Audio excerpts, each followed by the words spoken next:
बिस्मिल्लाहिर्रहमानिर्रहीम अस्सलाम वालेकुम। इस वीडियो में बात करेंगे सुप्रीम कोर्ट ऑफ पाकिस्तान में आज सदारती रेफरेंस पर जो समाअत होने जा रही है उससे 17 घंटे पहले जो दो बड़ी डेवलपमेंट्स हुई हैं उन पर बात करने से पहले मैं आपको ये ज़रूर बता दूं कि एक चीज़ जो रह गई थी उस वीडियो में जो मैंने बताई थी कि कल यानी 9 फरवरी को जो दूसरा दिन था इस्लामाबाद हाई कोर्ट पर हमले का, एक तो फैज़ महमूद साहब ने और उन्होंने साकिब बशीर साहब ने बताई है वहाँ की सूरत हाल, और मैंने भी एक वीडियो की थी। उसमें डेवलपमेंट एक ये है कि इस्लामाबाद हाई कोर्ट ने 17 वकला को तौहीन अदालत के नोटिस जारी कर दिए हैं और इनमें जो है वो जो एहसन मजीद गुजर हैं, अरबाब अयूब गुजर हैं, फैसल जदून या फैज़र यहाँ लिखा हुआ है, फरजाना मुग़ल और हमाद डार हैं, और साथ ही नसीर कियानी, नाजिया अब्बासी, राजा जाहिद, शाइस्ता तबस्सुम, यास्मीन राशिद, शाइस्ता यास्मीन राशिद के साथ हैं कलसूम रफ़ीक, कामरान यूसुफ ज़ई, हाफिज़ मलिक मज़हर जावेद, खालिद महमूद, राजा अमजद और राजा फ़र्रुख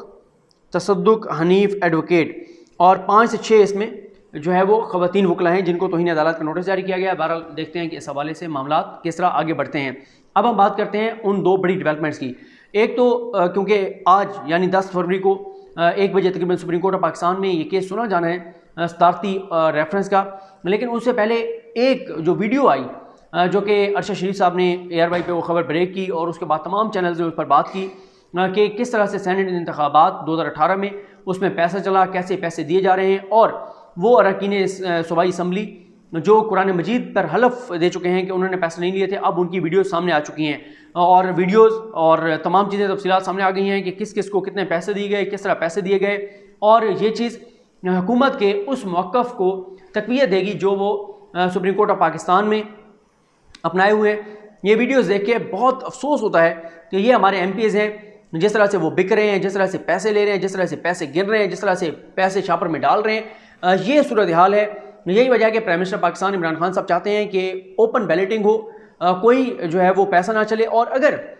एक लम्हे के लिए हम ये बात मान लें इनकी जो पीपल्स पार्टी और नून लीग कहते हैं कि हुकूमत को अपने MPs पर एतबार नहीं है, इसलिए वो ये ऑर्डिनेंस जो है वो लाए हैं ओपन बैलेटिंग का, तो अगर उनके अपने लोग भी बिकना चाहते हैं और वो चाहते हैं कि वो ना बिकें तो इसमें क्या हर्ज है। यानी आप ये कहकर इसका मतलब है इंडोर्स कर रहे हैं, सपोर्ट कर रहे हैं इस चीज़ को कि हाँ ये जो खरीदो फरोख्त होती है ये ठीक है। पीपल्स पार्टी और नून लीग की जो परेशानी है इस वक्त जो प्रेस कॉन्फ्रेंसेस कर रहे हैं उसकी दो वजूहत हैं। एक तो ये है कि नून लीग और पीपल्स पार्टी, ख़ास तौर पे पीपल्स पार्टी वो पैसे दे चुकी है, ये इतलात हैं, और साथ ही ये भी हमारी इतला है कि प्राइम मिनिस्टर पाकिस्तान इमरान खान साहब के पास ये रिपोर्ट्स मौजूद हैं कि पैसा चलना शुरू हो गया है, बोलियाँ लगना शुरू हो गई हैं। 25 करोड़ तक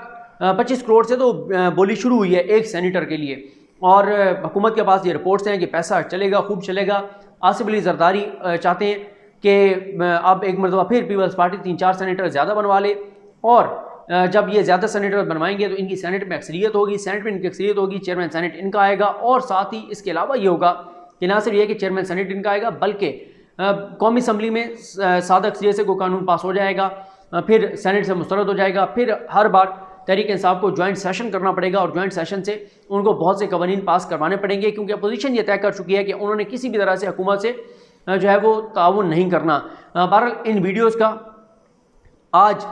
जिक्र सुप्रीम कोर्ट में लाजमी आएगा। ये बहरहाल बातें हो रही हैं कि प्राइम मिनिस्टर इमरान खान साहब को पहले से पता था, लेकिन इमरान खान साहब के करीबी साथी कहते हैं कि उनको बिल्कुल इस बात का नहीं पता था,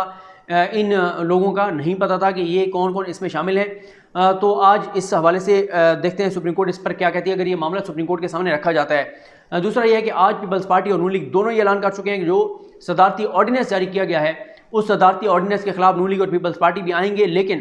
सदारती ऑर्डिनेंस के हवाले से सुप्रीम कोर्ट के रिमार्क्स पोजीशन वाजे कर रहे हैं कि ये जो अपोजिशन जमातें समझती थी कि सुप्रीम कोर्ट से बड़ा कोई सख्त रद्दअमल आएगा, वो रद्दअमल नहीं आया। अटॉर्नी जनरल ने जब अदालत को बताया तो उसके बाद जस्टिस गुलजार साहब और जो इजाज़ुल एहसन साहब हैं उन दोनों ने कहा, और ख़ास तौर पर इजाज़ुल एहसन साहब ने कहा कि इस ऑर्डिनेंस में वाज़ेह तौर पर लिखा हुआ है कि ये मशरूत ऑर्डिनेंस है, और अगर सुप्रीम कोर्ट ये कहती है कि ये सेनेट इंतखाबात कानून के ज़रिए होंगे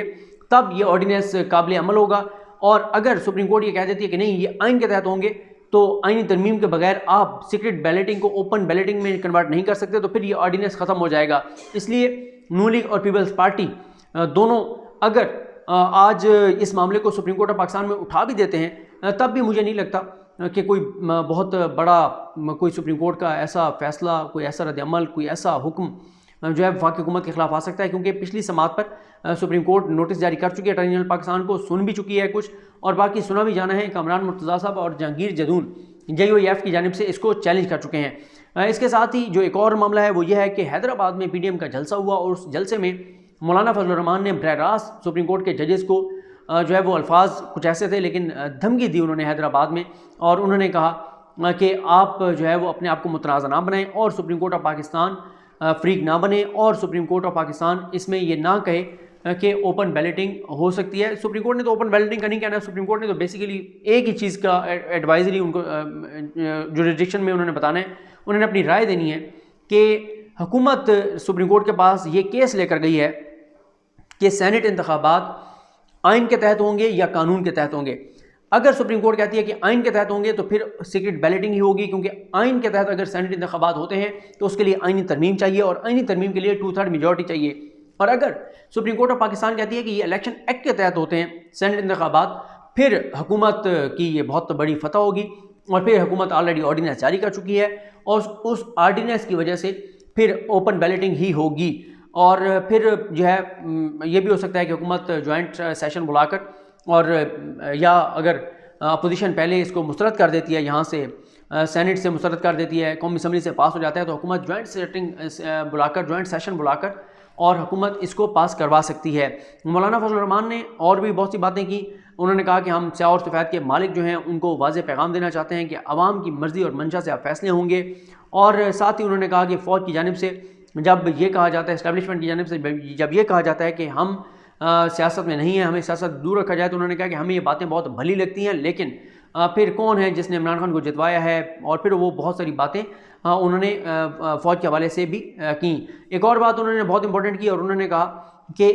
इमरान खान का इनका बाप भी हमारा एहतसाब नहीं कर सकता। उन्होंने वाज़ेह तौर पर कहा है कि हम जो है वो अपना हिसाब नहीं देंगे फजल रहमान साहब, क्योंकि आपको पता ही है कि इस वक्त उनका जो सबसे उनके खिलाफ तगड़ा केस है वो आमदन से ज़्यादा असासों का है। जो उनसे पूछा जा रहा है कि मौलाना साहब आपके असासे तो इतने बन गए हैं, आपकी आमदन क्या थी?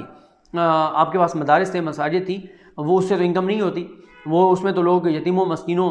के लिए अतियात, ज़कात, फितराने और इस तरह की चीज़ें देते हैं। मस्जिद के अगर लोग पैसे देते हैं तो मस्जिद के बिल के लिए, मस्जिद की सफ़ों के लिए, मस्जिद के इंतज़ाम के लिए, इंसराम के लिए, वहाँ पे नमाजियों की सहूलत के लिए, जो भी मस्जिद की चीज़ें होती हैं उसके लिए देते हैं। मदारिस में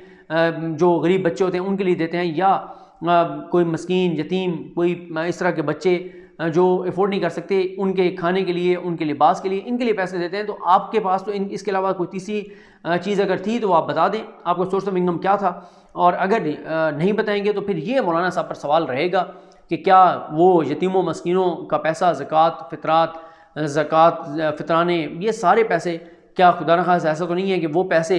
मौलाना साहब के असासों के लिए इस्तेमाल होते रहे? ये एक बड़ा सवाल है जिसका जवाब मौलाना साहब को देना पड़ेगा। और बहरहाल आज जब सुप्रीम कोर्ट में ये समाअत होगी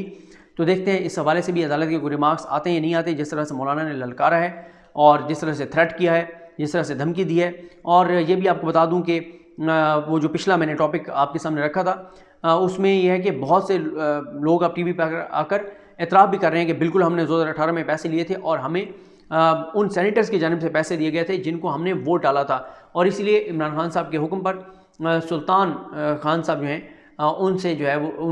कुछ है कि उनका इमरान खान ने कहा तो उन्होंने उनसे इस्तीफ़ा ले लिया गया, और कुछ है कि नहीं, उन्होंने खुद इस्तीफ़ा दिया है। तो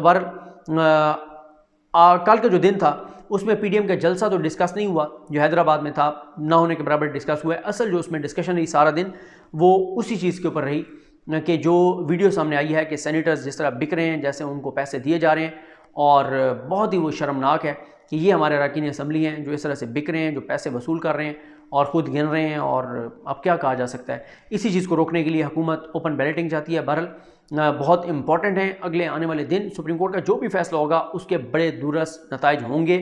और बड़ी जो है वो दिलचस्प सूरत हाल आगे सामने आने वाली है। मुझे अपनी दुआ में याद रखें। अल्लाह हम सब कामिल नासर हो। अल्लाह हाफ़िज़।